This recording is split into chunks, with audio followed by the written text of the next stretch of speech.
Hi guys, welcome to another review. Hey guys. Special guest star, Q's Reviews. Peace. Stop by to do Porky's 1, 2, and 3, but we're going to start with Porky's 1. Of course, you know Wayne. How are you guys? So I usually ask Wayne to pick 3 movies. I'll do 3 movies, but for Q, I suggested Porky's 1, 2, and 3. I should have asked him to pick his own 3, but for next time he'll pick his 3 favorites. But he had a blast. He told me revisiting these films. I really did. Yeah, And, you seen them when you were younger? You told me. Yeah, I seen the first 2 when I was younger. Like maybe the last was my teenage years, and Okay. the third one I didn't even know about. So it was good to revisit. But here's them. the weird thing: I thought I was watching 1 and 2, but I think I was watching 1 and 3 because I didn't know about the next day. So I thought it was. Oh, yeah, like back in your younger days when you rented the videotapes, you would watch 1 and 3 and you thought it was 1 and 2 because it was called Porky's Revenge. And you got Porky in both those ones, and he's not in part 2. Right, exactly. Right. So I really thought that it was the opposite way, and I was always confused on the title. And when I rewatched them over again, it smartened me up a bit on it. Yeah. Well, it's good to refresh your memory because they are like cult classics. And, oh my god! And the first one, directed by Bob Clark, Black Christmas, the Christmas Story. A Christmas Story, one of He's my done- favorite Christmas films of all time. Done a lot of classic, like just low budget kind of films, but Baby Geniuses, but I'm not a fan of that. I like the earlier stuff. Yeah, me too. So there's released in 1982. There was a $4 million budget. It was a blockbuster. Yeah, 136 million in the box office. 136 million worldwide. Just like unbelievable when I heard that fact. It's the fifth highest grossing film of '82. Yeah. Fuck. And we always talk about the thing failing because of E.T. Yeah. Maybe Porky's had something to do with that too. Fucking Porky's was number 1 for 8 weeks, and wow, it came out the right time, man. Yeah, it was number 1 spot for 8 weeks, and E.T. was on for 16 weeks, and so it was crazy It's time crazy to be alive to watch movies in It's theaters. crazy that it even beat Caddyshack. Yeah, it's Caddyshack, but that was in the late 70s. 80. 1980 release? 1980. I thought it was 70. Okay, well, we'll get to that film. Yeah. That's one of our favorites, too, as well. Yeah, so it was a monster hit. It's like a cult classic, dirty comedy, slapstick, midnight fun times, with the friends. it really would not work with today's standards. There's a lot of vulgar scenes we'll get into and stuff like that. But, I mean, for the time, there's really nothing like it. The cast is really fun. You got the really goofy kids, I mean, some of them are a bit over the top. Yeah, but you got the classic 50s style, like I love the 50s setting. like what's that show there? Happy Days. It was kind of like a setting like Happy Days. Yeah, I love the Angel Beach, Florida location. Yeah, that's it. The night shots by the beach. The school shots during the that day. The school was in 90210, I think. Was it? Did it use it? Yeah. That's strange. It could have been. Yeah, I believe so. Terrence High School in. Wow, that's great. Great information. I didn't know that. But we get an opening scene with Pee Wee. he wakes up with a little stiff. He calls it Stiffy. He takes the measuring. He measures it. He has a growth chart under his bed. And his mother mocks it on him. And today they would say he's got some small dick problems. Yeah. And he thinks it's getting smaller though. He starts freaking out. He's like, "Oh my god, it's getting smaller." That's it. Small dick problems. It's a good opening, because it happens to every boy. If you're a boy, you wake up sometimes that. Like that once in a while. Oh, but I never had a growth chart or anything. Growth charts, I don't know, man. I never went that far as a kid. I guess I don't know. I never went in that direction to actually have a growth chart and a measure.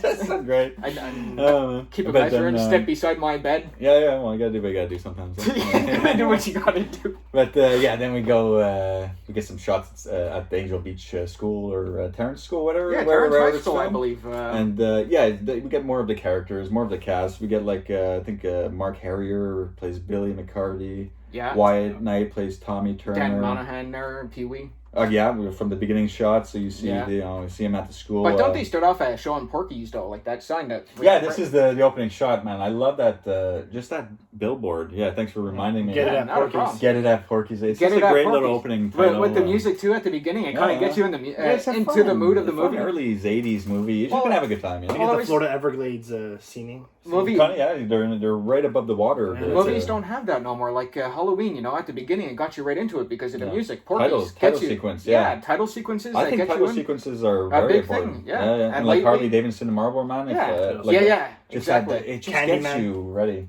Candyman's opening sequence. Oh, exactly. Oh, yeah. it's a very well done. Puts Candyman. the hairs on my arm standing up there. And just that It's, music score. it's just like The Shining, bro. Yeah, exactly. You Okay, know? so okay, We can go on we're gonna forever. make 10 great openings. Okay. Porkies. Back to Porkies. Porkies. Okay, so yeah, we get like the egg prank at the school. I love that scene. Oh, the egg prank is great. He He pulls pulls it on meat. Yeah. He's played by Tony Gaianis.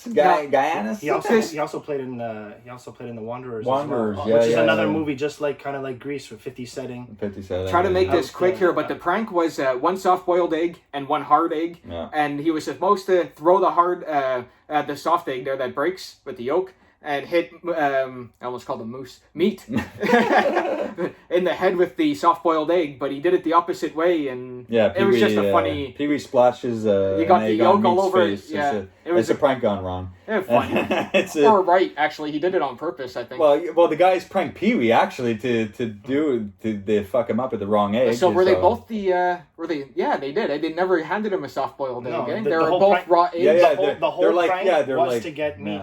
Yeah. Their whole prank was on Pee-wee to get meat. Yeah, but so meat goes running after Poor Pee-wee. Pee-wee, man. They get him throughout this.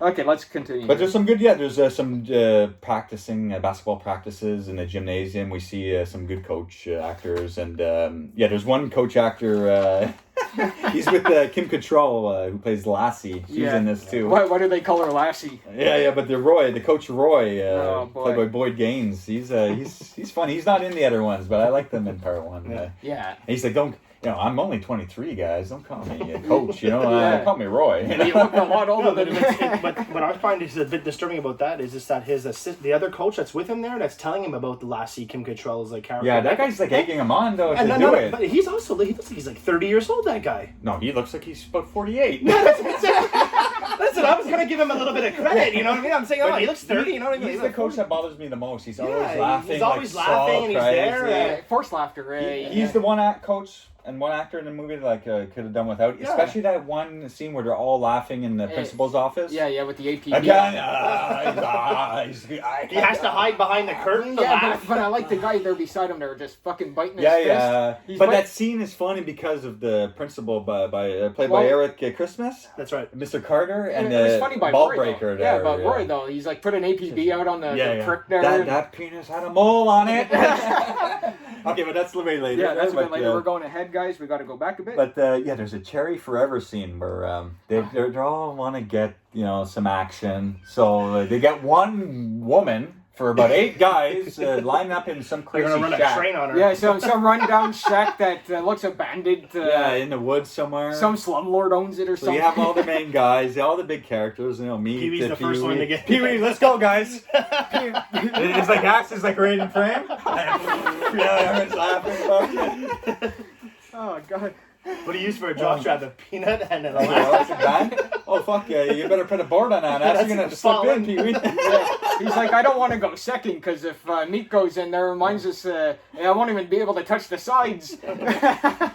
It's dirty, vulgar, lots of vulgar, dirty. It reminds me stuff my dad used to say to me for jokes, man. Like that's I don't know. I don't know. Dad jokes, a lot of it, man. Yeah. It's a lot of just like when you're a teenager, you kind of talk like crazy. Yeah, you talk like that, but then as you grow up, you get more mature. Yeah, it's almost embarrassing to watch this film now at some points, But a lot of it's. But I grew up with this film. Like I watched this when I was like 6, 7. I'm like, and that is like there's lots of nudity and vulgar stuff. It really shocked me on all the different vulgarness in this. Don't watch it with the kids. Yeah. Don't watch this one with the kids. Don't watch this one with the kids. No, wait till you're 18 nowadays. Even 21 maybe. Maybe. Before you can really handle this, because if you're 18, you still might have the mentality as a kid and just start freaking out on the film, and then you're boycotting this film. Next thing you know. No. We love Porky's. Porky's is a classic. Yeah, it made 136 million at the box office. A lot of people know this. The way people are freaking out lately. Man, what they're doing. There is some strong. Look at Looney Tunes and stuff lately, and you hear about this. But anyways, we'll get into that another time. But there's 2 characters. Tim Cavanaugh. I like this character, but he starts off as like a bit of a prejudiced prick. Did we write down the name of the guy that breaks into the Cherry Forever place there, where they're supposed to? Oh yeah. I was just wanted to get into these 2 characters, okay, and then we'll get back to the cherry. Yeah, because we're touching on some strong subject matter. Okay. He plays Tim Cavanaugh plays a bit of a prejudiced prick in the film at first. Yeah, racist. He's guy. a likable character though, but you find out he's he doesn't like that Jewish kid played by Scott Columbia. He plays Brian Schwartz, and he's an likable character. He reminds me of Brandon Lee. I find I don't know why. He does. He has like a Brandon Lee look type. And they have a little fight scene there. He looks like he knows what he's doing, but he does have like a younger. Brandon maybe Lee, he's a fan of Brandon Lee. Watches movies. Practice. But Brian Schwartz isn't at that gangbang. He's a straight arrow. But that Tim Cavanaugh guy, he's there. But okay, so back to the Cherry Forever scene. Yeah, so they think they're all going to get some action, but actually two of the guys, Tommy and is it Billy? Tommy and I think it's Tommy and Billy are pitting prank on all the guys. So they say we're going in first. So they're like hearing noises. All the guys are all naked waiting. Well, they needed a health inspection first because they got checked before. That's why they weren't taking off their clothes. Remember, they're like, we already got checked. Yeah. And then she goes through one by one. And then she starts looking at all their tallywhackers. They start. And then they're like, "This is the pride of Angel Beach, meat." Yeah, meat. And she looks at him. Boy, you're deformed. He really is deformed. And then they get to the action in the room, but they're faking it. And then they have a big, huge black guy come in with a machete, and he's got like pantyhose on his fucking face. And scaring them all. So he breaks through the fucking door. The guys are acting like he already got them in the room. That's right. And they're all naked. They're like, what the fuck? And you hear the black guy smash the window. Hey, motherfucker! Comes right through the fucking door with a machete. Which sets up one of the funniest scenes. Pee-wee running down the road naked.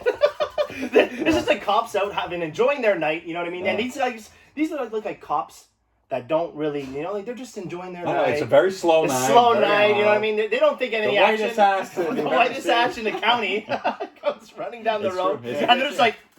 Hey, we should go pick him up. They roll down the window. Sir, can you pull over? I want to see your license and registrations. But shows up after with a big shirt on. But that cop, Art Hindle is his name in real life. He's he plays in a lot of Bob Clark's films, like Black Christmas and stuff like that. And he plays the blonde-haired guy's brother, but he's like the sheriff of Angel Beach. So he picks up Pee-wee. He's like, he's a friend of my brother's there. But that blonde-haired kid bust his balls first a bit. It was pretty funny. Yeah, it's just a funny thing. And we get that recurring kind of thing in part two. We'll get to in part two.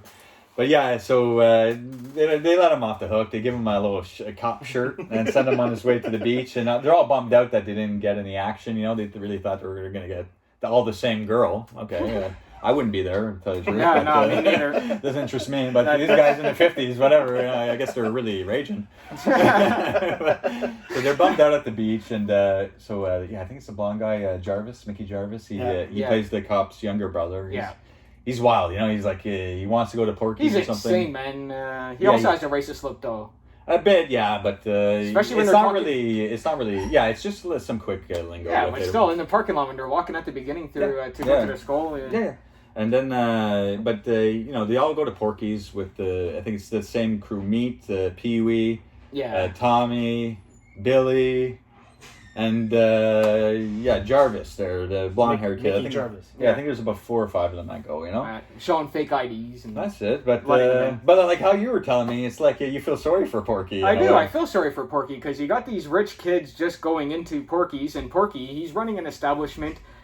He's a known redneck. It's not the greatest establishment. But known as being a rough place. It's a really rough place, and kids that are like prissy, I guess, like that. He figured shouldn't be going into his establishment and being nice enough to let them in the first place and let them have a drink. But they kind of push it a little too far by wanting some girls. And he didn't like that. They didn't score with Cherry Forever, so they went there to score with some girls. But they're Porky, minors. Porky saw that they were minors, and he played a little prank on them, and they didn't like it. Especially who was it? Mickey Jarvis. It really got to him bad, and he's the one who keeps going back on his own, and keeps getting beat up. Either way, I feel bad for Porky. Well, I don't feel bad for Porky because the guy's a rich. Yeah, but the kid kept going back. No, I understand that point, but they told him not to. Yeah, the blonde hair kid. I'm saying, the blonde hair kid. I don't feel sorry for him getting beat up. You keep going back, bro. He doesn't want you in. Doesn't want you in. But the problem is they lost. His friends, sorry, continue.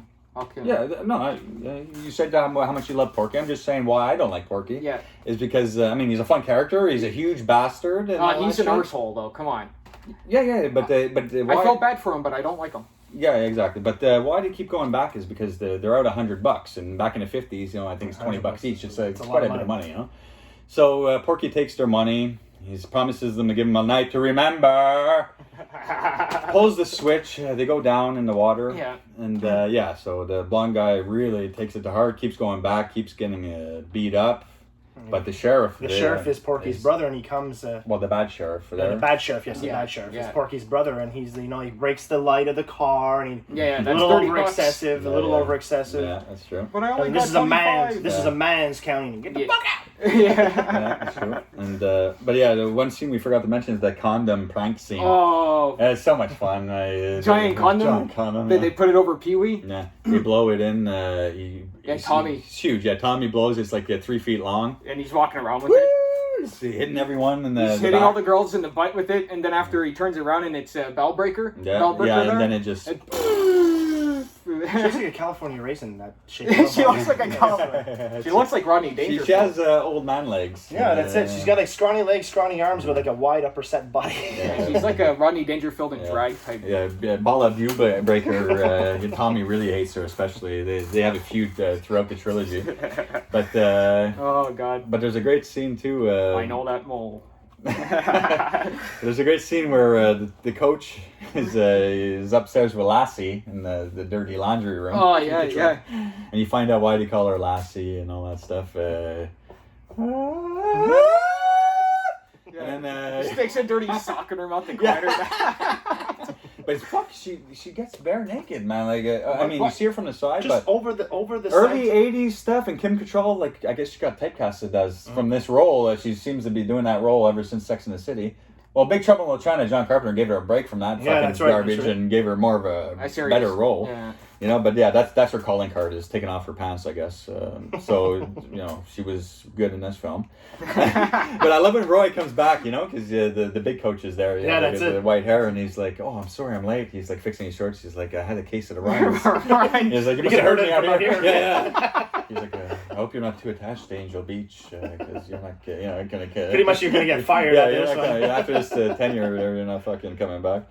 But yeah, those are some good funny scenes. And then so because the brother keeps going back and getting beat up, he's like broken ribs at one point, a black guy. So the sheriff, his brother of Angel Beach, he's like freaking. He wants to do something about it.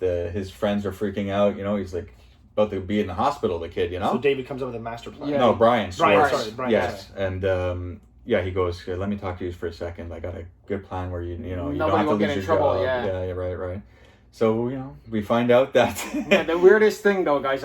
When it comes up, I'll mention it. Yeah, but so they head over to Porky's, and but it looks like a pretty quiet night. They pick like maybe a Wednesday night. The quietest night. There was like nobody in the bar. Well, that's I guess it's closing time on a weekday, But there's no one around. They got chainsaws going on. You know what I mean? Nobody's pulling up the Porky's to. Yeah, it's true, and then they tie a bunch of chains to the logs underneath, holding up the place. And the weirdest thing, the dynamite. I don't know where they got this. Mm-hmm. It just blew my mind. Like, where did they get the dynamite? Mm-hmm. Even if the sheriff of the good sheriff even got some dynamite from the evidence locker. How long were they holding this dynamite for? I didn't understand where they got this dynamite all of a sudden. Yeah, whatever. But they're blowing up bridges. They're blowing up the bridges. They saw the legs of the foundation of the Porky's. It collapses in the water. One of the bombs doesn't go off though for the second bridge, doesn't. And so they're able to be chased. But that's the thing though. I have to say about that is, do you think that it was set up not to go off?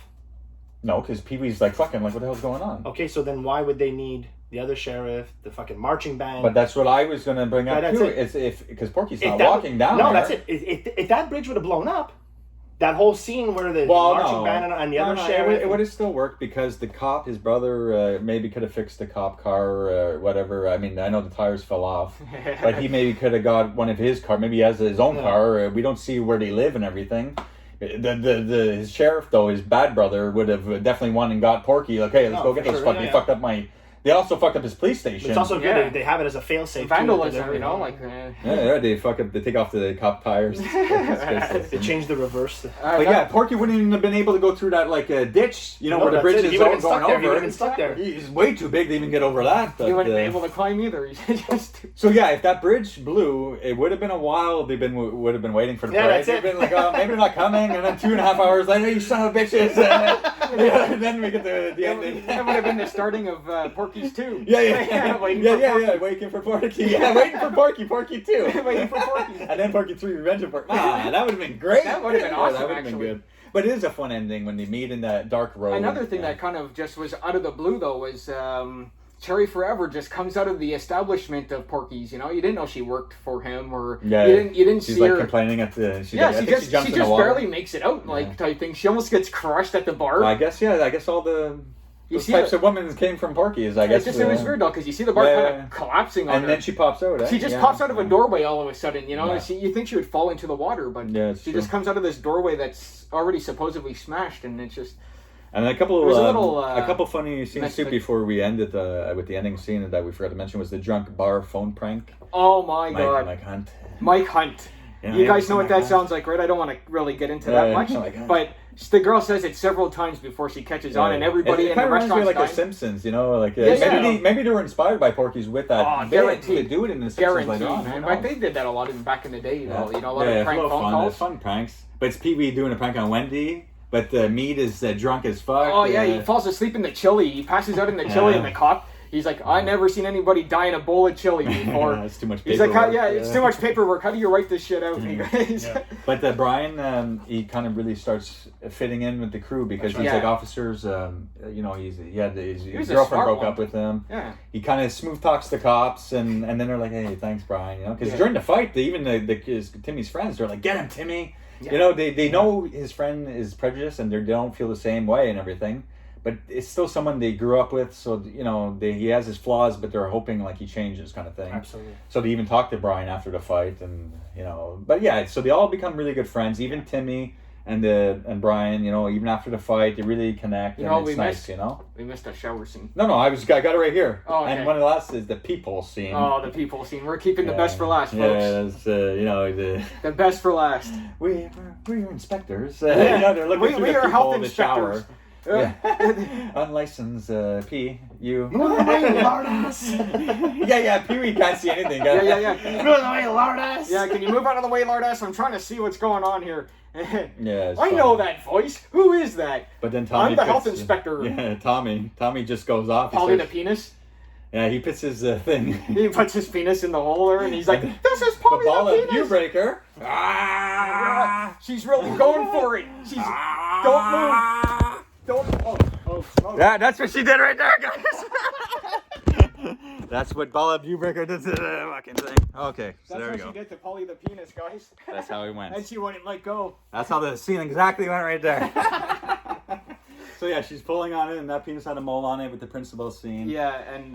But also I want to do one last scene with Tim's father, because he's a racist piece of shit. Yeah, and you can tell, like, Tim was beat up and, brainwashed by this piece a of racist, drunk. abusive father that just beats his son into being racist. Yeah, he beats his kid on the boardwalk in front of the cops, in front of his friends. Yeah. When he finds out he lost the fight to Brian, because he's Jewish, he gives him a beating for that, he comes to school with even more bruises that Brian didn't do. Exactly. So his father's terrible, but Tim stands up to him at the end, and right. he's like, do it, beat me, it's the last time you're ever going to do it, you're ever going to lay a hand on me, so do it now, and then Art Hindo, the cop, fucking you son of a bitch. Just knocked him down there one shot. You won't fucking see that. Sorry for that. I may have to beat that out, but you're that bastard, Anyone who hits their kids. I fully understand. I would Steven Seagal their fucking ass. Exactly. But okay. Now let's get to the ending. There, the big parade. They have it all set up. Porky runs into them, and they do the thing like kind of what the cops did to them, smashing their car and stuff, shooting it with a shotgun. Yeah, but it's the sheriff. It's our good sheriff that's doing it. Yeah, so it's fun. The pig and then he shoots the pig. Pee Wee's still all upset though. Yeah, he shoots the hood ornament. Yeah, the hood ornament. That's it. It's like push it back, so they can, they're out of the movie. It's all over. But then Pee Wee's upset because he didn't get laid yet. Yeah, and he's like, But So they get I'm Wendy. not cherry. I'm not cherry. Well, you're only getting laid if you're cherry. Yeah, I'm so cherry. cherry. I'm the cherry on top of a sundae. Yeah, exactly. That's true. But then he goes with Wendy in the school bus, and Wendy Williams. they're all like, his friends are like, come on, they're watching. He runs out of and, the bus. I need a condom, Yeah. guys. Yeah. I almost said moose Meat. again. Meat. He hands him a condom. He's like, this is Too too big. Yeah. Yeah, it's good. But the ending, ball up U-breaker. She's up in the fucking stubs over there. Yeah, she's hiding in like the a homeless bushes, person. man. She's like Yeah. a stalker from a serial, like Yeah. like she's Michael Myers or something. Yeah, she comes running at Tommy because they have a feud throughout the trilogy, and then she just grabs his pants, starts whipping them down. I know it's that penis. Tommy Turner, I know it's you. The cops are taking her away, but she should be arrested for that friggin' shit. She shouldn't even be a teacher anymore after that. Yeah, I know, but she's a fun character, and she's in all 3 films too, so it's just fun. But I love just the credit sequence. It's like a third of the screen. Still got all the credits rolling and all that stuff, and then it's just Tommy Turner like that, like freeze frames. Yeah, and he then, turns around and stares at the camera. But then they got like clips playing and stuff. And it's just a fun ending. I really love this film. It's a classic comedy. And did you enjoy it, revisiting it? Oh man, I had such a great time. I watched it twice actually. They're getting ready for this review. Man. Well, not just that. Like I enjoyed it so much, I could have watched it. Especially again. part 1. It's the most rewatchable in my opinion. Like I was saying, sure. like Belle Birketer when she was. Right before she grabbed onto Tommy's pants there, she was kind of stalking in the bushes because he saw someone in the bushes, but you didn't see who it was. Yeah. And it kind of brought me to like watching a Jason movie, or something. And I was like, well, I didn't feel like that because I know it's a fun. I know it. But yeah, it's a good shot if it was used in a horror film. I know, but still, she acted like. Yeah, it's true. Got any last points? No, I'm good, man. Yeah, it's a fun comedy, great classic, and I recommend it. Yeah, Definitely thanks, recommend Q it. for revisiting this one and getting ready for the review, and turned out great. Thanks so much, guys, for watching. And we'll see you in the next one. Take care, guys. Peace. I'm just a sitting here at midnight,